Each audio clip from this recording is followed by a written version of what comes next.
विधान परिषदेमध्ये उद्धव ठाकरेंची केवळ 31.58% उपस्थिती असल्याचं कळतंय। सदस्यांच्या उपस्थितीची आकडेवारी ही समोर आलेली आहे।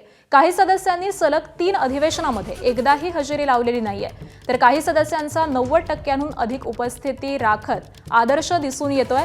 तर भावना गवळी, रामराजे निंबाळकर यांची सलग 3 अधिवेशनांना दांडी आहे। अमोल मिटकरी, राजेश राठोड यांची 13 अधिवेशनामध्ये 100% उपस्थिती असल्याचं दिसतंय। मनीषा कायंदे, जगन्नाथ अभ्यंकर, सुधाकर आडबालेंची देखील 100% उपस्थिती आहे।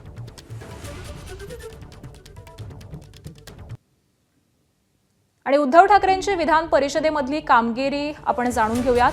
2020 मध्ये विधान परिषदेत प्रवेश झाला। 133 बैठकांपैकी केवळ 42 बैठकांना ते हजर होते आणि याची टक्केवारी आहे 31.58%। 2019 मध्ये उद्धव ठाकरे मुख्यमंत्री झाले, त्या काळातील उपस्थितीची नोंद ही उपलब्ध नाही।